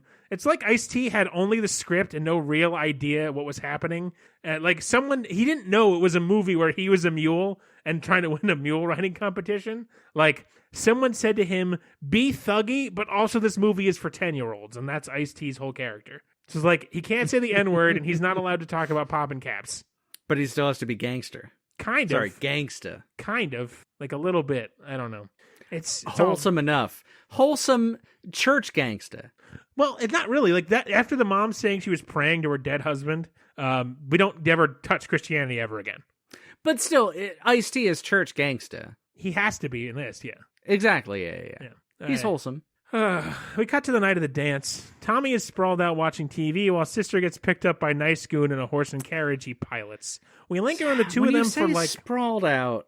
I have to ask. Ask what? Like sleeping nicely on his bed after he finished playing a video game, or like pants ripped down past his thighs with his buttocks presented. Yes, Isaac. It's the second thing. Really? It's the second thing. Yes, of course. He's sprawled out? Yeah. Available? I can't with you. I'm confused. How can you possibly be confused? This movie is rated G. You said sprawled out. Sprawled out means spread eagle. No, it does not, you lunatic. Yes, it does. It absolutely does not. I will bet you $1,000 I don't have. I swear to God. Write in. No, you're full of shit, Early. I swear to God. If you tell someone to sprawl out, they're presenting a hole. No, sprawl out. Idioms by the Free Dictionary. To lie or recline with one's arms and legs spread out awkwardly or lazily. Could you not sprawl out like that? You're taking up half the sofa. The kids have been sprawled out in front of the television all morning. Right, and I wish they would put some pants on so we didn't have to fuck them. You are killing me. You're killing your father. I am playing the role of your father now because you're adding years to my life. No one should sprawl out unless they want to be inserted upon. Why do you do this? It's a children's movie. It's not my fault. You said they were sprawled out. It is your fault.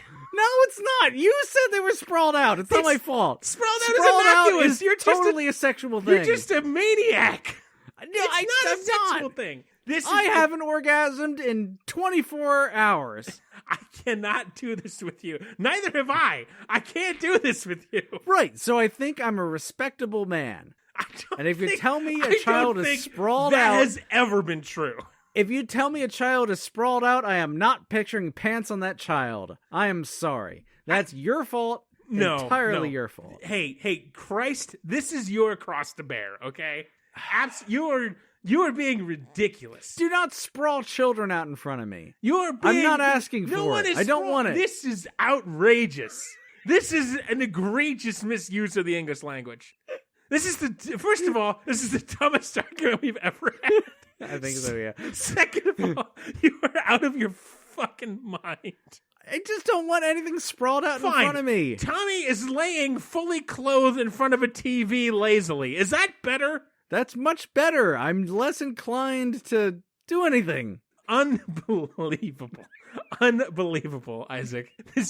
You have lost your goddamn mind. I apologize for nothing. It's all your fault. It's all your fault. No. Look, I'm willing to accept that everything in the world is my fault. Not this one, man. This one is on you. All right? Don't sprawl children out. You can't. You are unbelievable. You are positively unbelievable. I don't want children sprawled out. Wait, who told you that this was a sexual innuendo? The world. No, it's not. Sprawled out. I don't know. Sprawled out is never not sexual. Isaac, it is. Oh my God. I have never thought of it as a sexual word. Would you write a letter to your mother like, oh yeah, I was just hanging out and sprawled out on the couch watching football? I would have no problem with that. None. I wouldn't. It's contextually weird to write in a letter just because it's like not that kind of word.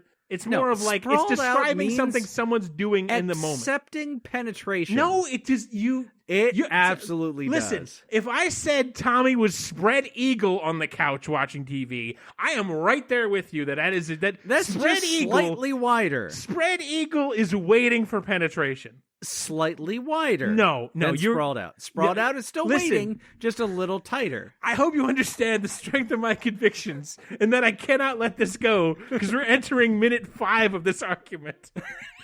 So if you've never written in before, now is the time where I need you to write in because I know that I'm not wrong this time. You are a goddamn lunatic. So Tommy is on the couch in a completely non-sexual situation of any kind, watching TV with his clothes my cock on. away. Oh my God! I'm so Fuck! I punched the microphone. I want to say accidentally, but I think it was subconsciously on purpose. I need an entire packet of cigarettes. Oh my God! I can tell my face is so red on the Google Meet screen. Yeah. Oh Jesus! Fucking God damn it! I am embarrassed about myself. If that helps, I feel shame. Listen, I'll always love you and support you, but for God's sake, man, just don't sprawl children out. Okay, let's go on. Let's go. You're killing me. Listeners, we need a neutral third party. All right.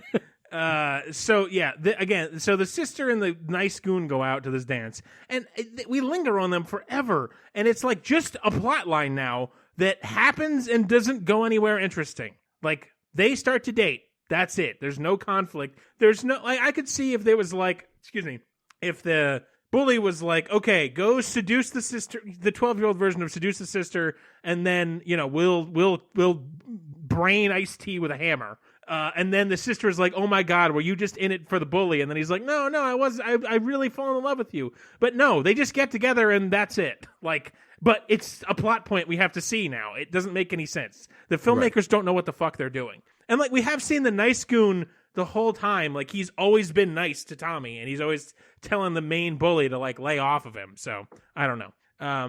Yeah, but both of them have the personality of dry cardboard. So this is all very tiring. Meanwhile, Tommy talks to Ice-T about women and the popular girl crush he likes.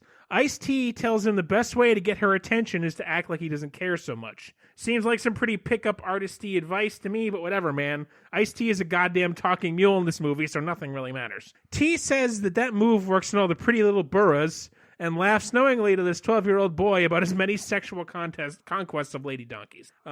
Ice-T drops some more pickup artist level advice, finishing off with, after you win the tournament, she'll be eating out of your hand, which is pretty gross, but fuck it. Once again, I'm admonishing the advice from a talking mule. The number of times Ice-T sex moans into the mic about oats is way more intimate than they ever need to know about it. That's not a joke. Like, Ice-T's, like, moans about oats. I'll do my best. Oats. I love oats. Like, I swear to God, that's what it's like. I feel like I have heard how he and Coco make love at this point, and it's uncomfortable because on some level, I know my grandmother wished that was her. Why did I say those words out loud? Wow. Ugh. Have you pictured your grandmother giving, so it's Ice-T, right? Yes. Have you pictured your grandmother giving Ice-T a blowjob? Well, I am now. Good. Good. Great. We get tons of boring... Grandma, stop that. We get tons of boring scenes that I'm ignoring you. A hoedown dance where Sis and Nice Goon are. More Sorbo and Mom stuff I'm ignoring at this point. Meanwhile, Tommy is asleep while some hired thugs with the bully are kidnapping Ice-T. Tommy's dog hears what is happening and gives chase to the truck. Shortly thereafter, the Nice Goon drops off the sister and the two exchange a kiss outside. 12 years old. Once again, I find this vaguely unsettling. I guess to number 14. I don't know. I just don't want to watch 14-year-olds kiss. I just don't. Come on. No, I can see. I don't want to watch that. I want legal tender.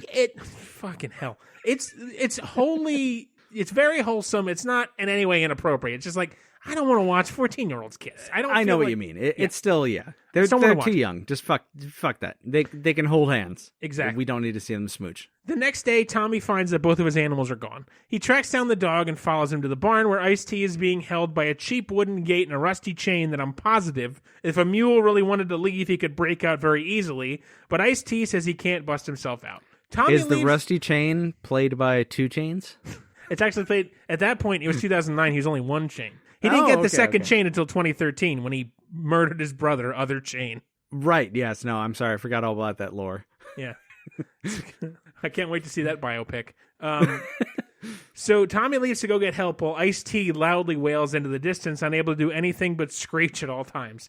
Though Tommy leaves the dog behind to hang out with Ice-T, and this is the one time in the movie that I got at least, like, I cracked a smile at.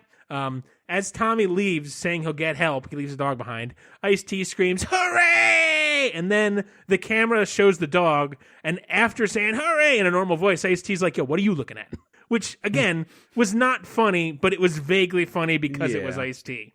Goofy enough. Yeah. Because it was like, "Hooray! What are you looking at?" It just very quickly. I don't know. It was the only thing that made me smile. I was really fucking clinging to scraps.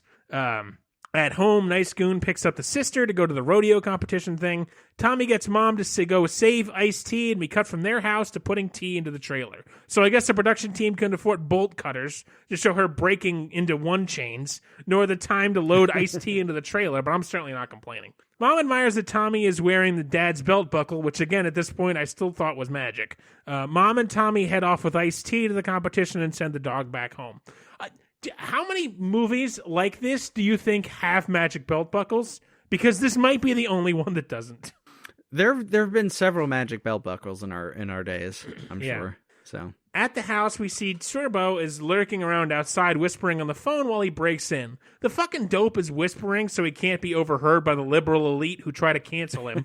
So I can't tell exactly what he's trying to break into the house for. Something like the deed, but so he can draw up the papers. It's not like he's trying to steal paperwork, but a deed is not a fucking bearer's bond. It's still, you don't just, having the deed does not give you the house. So I don't know what he's doing. It doesn't really make any sense.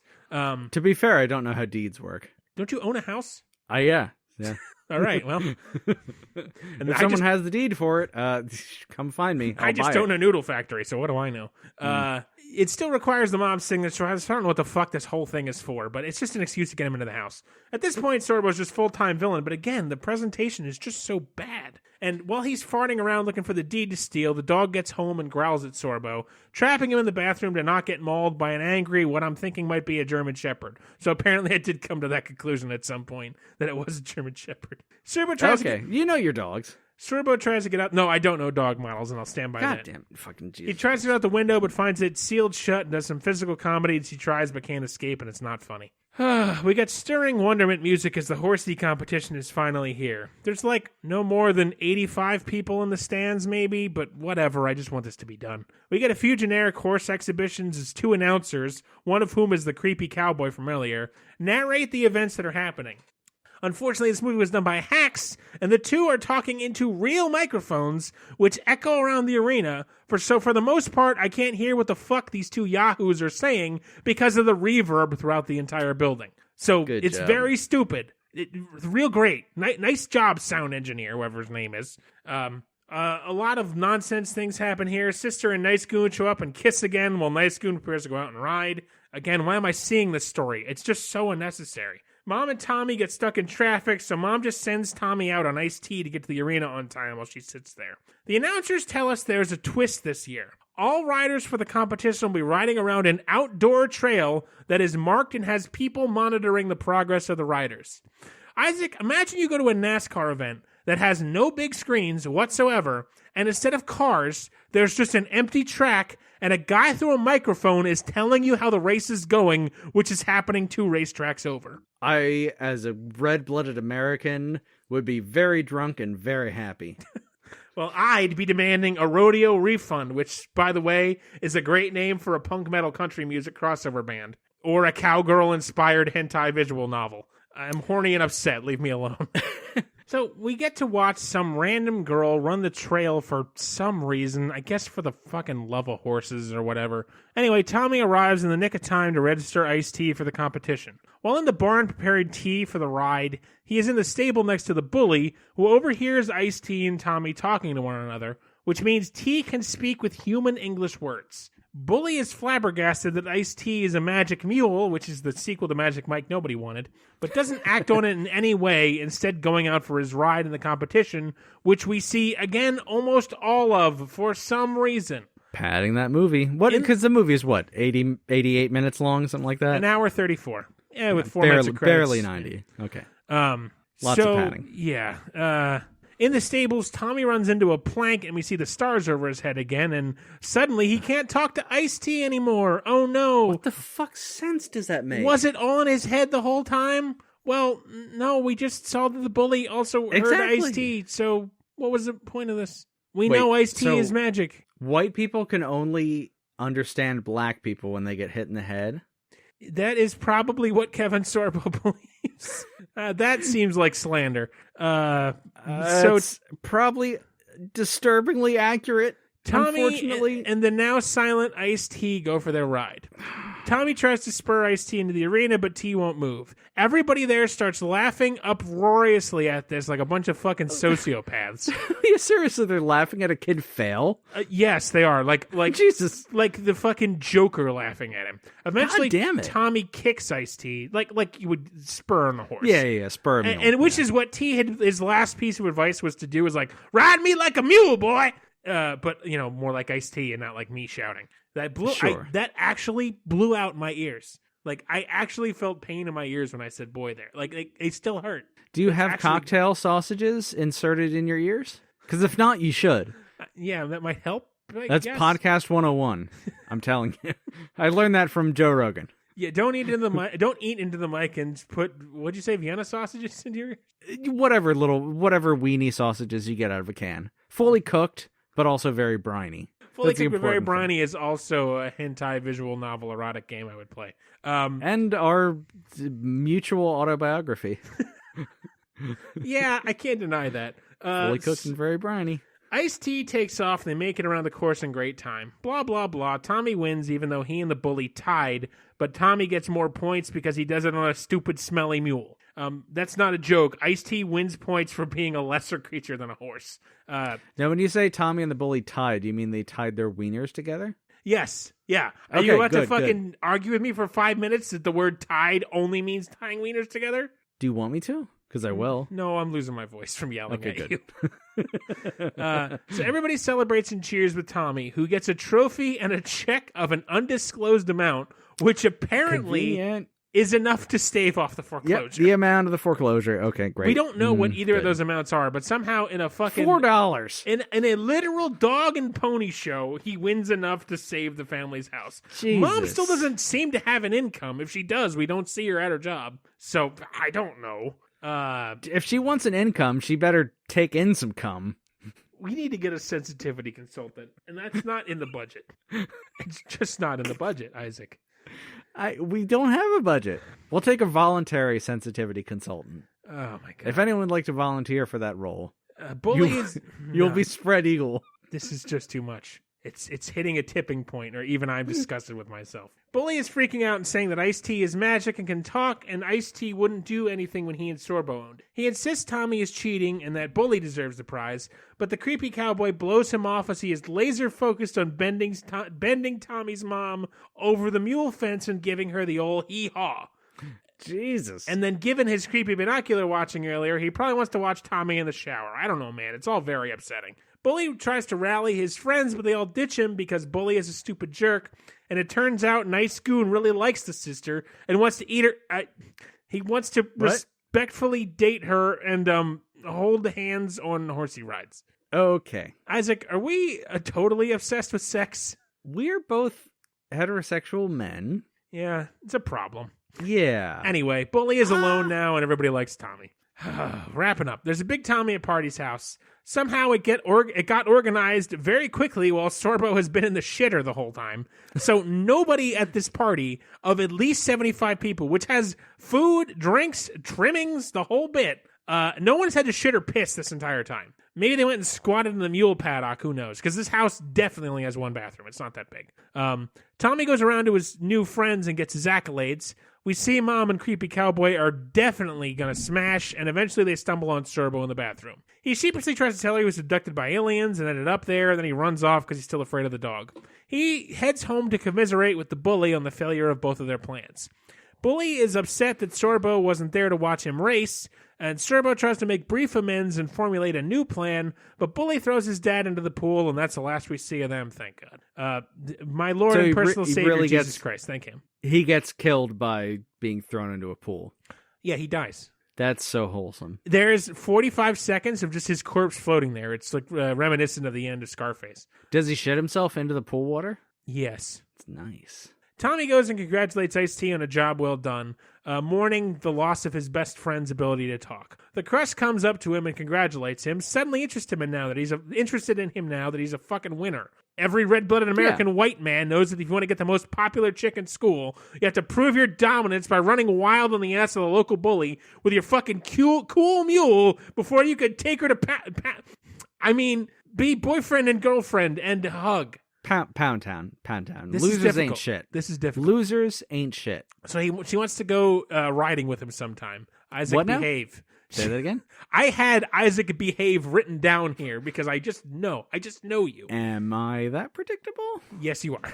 Damn it. Frequently, when I tell you to stop or wait, I have it written down already because I know what you're going to say. She takes a picture. You set me up. I do, yes. Yes, I do. You are the puppet that dances upon the strings which I play. She's taking a picture of Tommy and T and invites Tommy to come back with her to the party to eat sushi off her nude. God damn it. Fuck, why am I like this? Anyway, he says he'll be right there, and she wanders off. And Ice-T talks again. Hooray. He says that she would come around, which of course she did, because Tommy's a winner now, and she only fucks with winners. Tommy is overjoyed. Ice-T says he didn't talk to Tommy for something confidence, something. Ice-T the Mule is his new dad now. We got to wrap up final thoughts. Ice-T lesson about being afraid and being confident, and says that his dad would have been real proud of Tommy, but Ice is his real dad now. As Tommy leaves, we see he and the crush immediately start holding hands. I find their relationship upsetting and problematic because they're 12, but this is the end of the movie, and we end on an Ice-T, yes sir, and a lame wink animation, and that's it. Hot jelly. So what can you say about Tommy and the cool mule? I want to say cool mule. I don't know why. I know, sir. I've been tempted to do that. It Cool exists. Mule. It was an incredibly generic story that's been told 1,000 times. The acting was middling to bad all around. The character motivations were confusing. Looking at you, Sorbo. There was religious religion crap crowbarred into the plot for no reason. The horse stuff wasn't even that impressive. The villains were bumbling and ineffectual so much they hardly proved obstacles to overcome.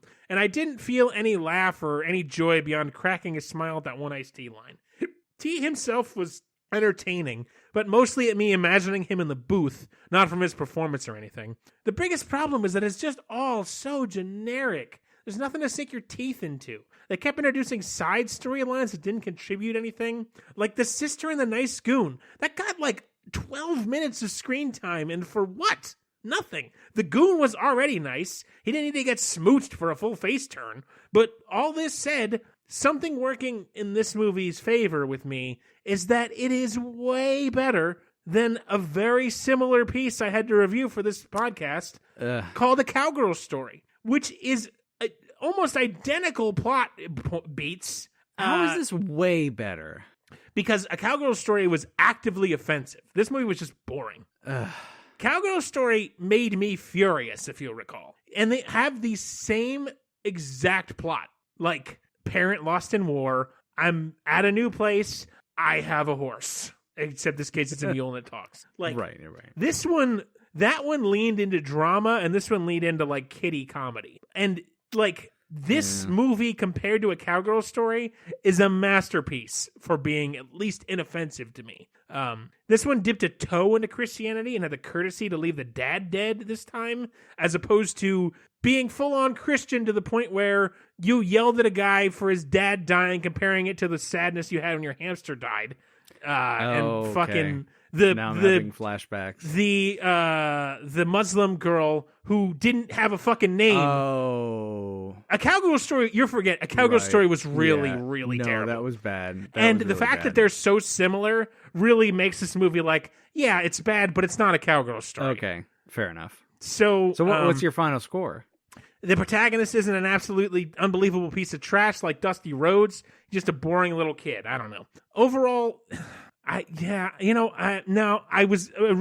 wrote down a 3, but no, it's a 2. It's a 2. Yeah, I was going to say it can't be a 3. Even though there was nothing good to say about it didn't offend me. The story got from point A to point B with deviation, but at least it got there. And my thought was, at the time when I wrote this, it seemed not as bad as a lot of other movies I gave a 2 and hence deserved a 3. But no, it's just nothing. And it doesn't earn more than a 2. It's a 2. It didn't piss me off. It just was dumb and boring and lazy. And Ice-T shouts into the mic a bunch, and at least that I can find some vague sort of solace in, even if it's just remembering how much my grandmother loved him. That's really all I've got. Yeah, it was just nothing. Well, yeah, that's all I really got, man. It was not really worth a good goddamn. I'm glad it wasn't. I'm glad it ended up being a 2. I'm glad it didn't squeak by as a 3. That makes me feel a little better. I look back at the other movies I've done, I won't remember this at all. I will. Right. It doesn't. I'll remember arguing with you about Sprawl, but I'm not going to remember the movie itself. Yeah. It feels like it did better than a 2 compared to other 2s that I've had, but it really didn't. It really didn't. Well, okay, so let's move on, because I think we're done with this movie. So next week I'm covering Teenage Mutant Ninja Turtles. That's better. That's better than their real subplot, which is Turtles in Time. Number 3, right? It's Correct. a third one? Yep. The third animated. Or otherwise known... Oh, not animated. You wish. Oh, right. No, it's live action? And otherwise known as the bad one. But it's a third canonically? Yes. Still? God, fuck you. Okay. Well, Larry, I am heading you below the belt this time. Great. I hope you're ready. I'm not. Remember how you made me dip into a blast from the past when you had me review movie 43? No. Is this trauma?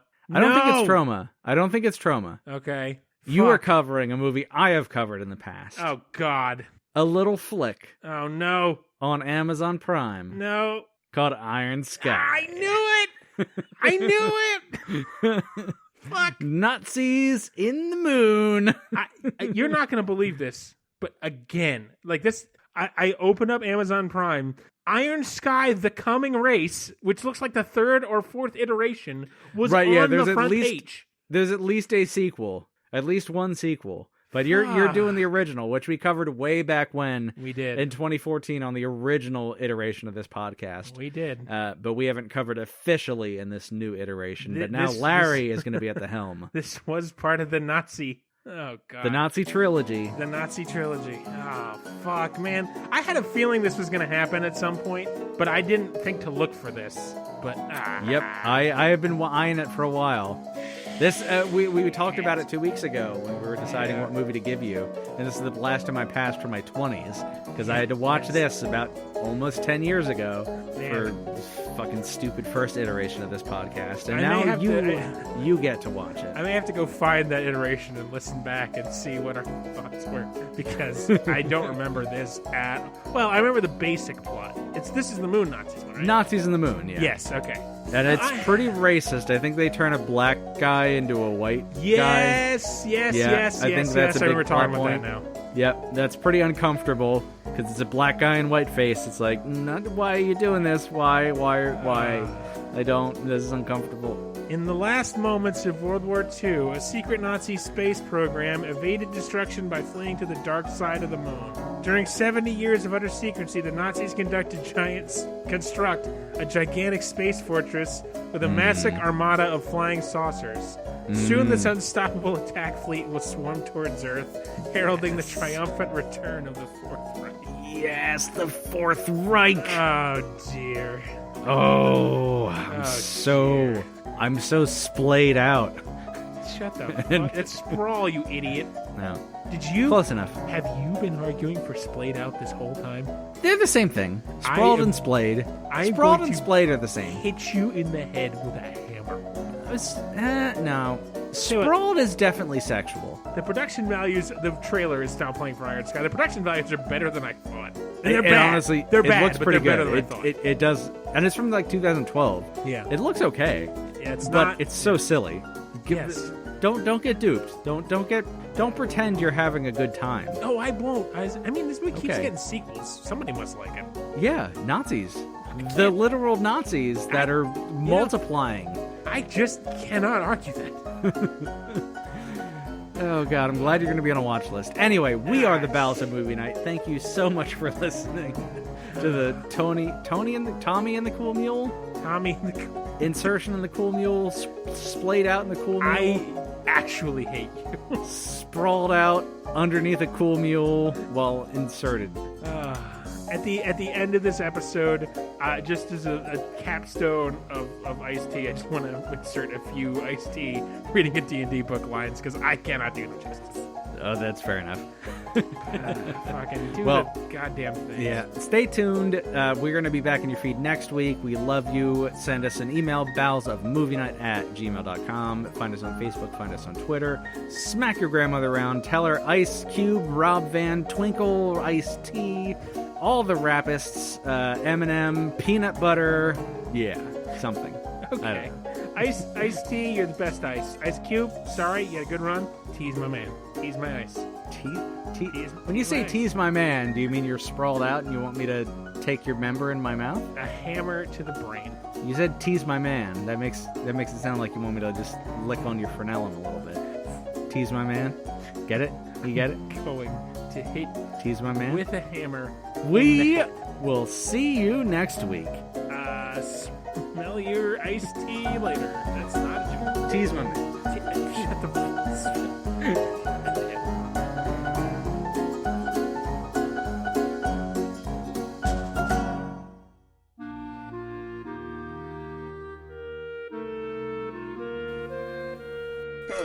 And I went to their offices and they said, Ice, we want you to read this book. Okay, they didn't tell me this was a motherfucking Dungeons and Dragons book, okay?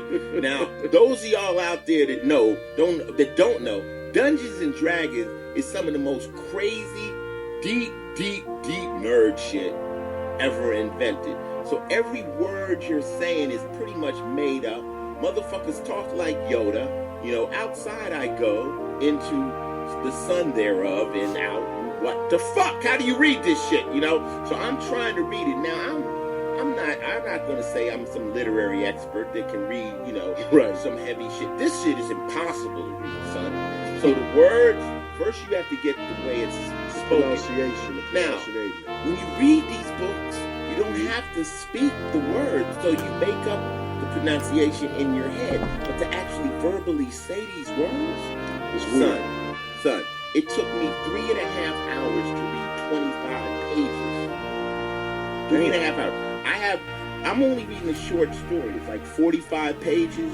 I have to do it in 2 days. I walked in here like, oh yeah, 40 pages, man. We got this, man. I got 3 hours.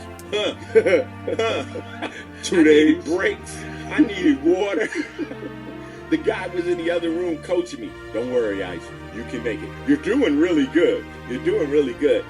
And, people have broken down trying to read that stuff. And what's that for? So that it actually can be read back to people when it's on the audible.com? Yeah, with audiobooks, instead of reading the book, you download it, and every word in the book is spoken. Like you can get my book, Ice, from South Central to Hollywood. You can get any book you want. They got every book. Right. And this ain't their commercial. This is just what an audiobook is. Right. And you can drive in your car and listen to a book. And considering the way music is right now, you're better off listening to a book. Yeah. Honestly, it's more entertaining.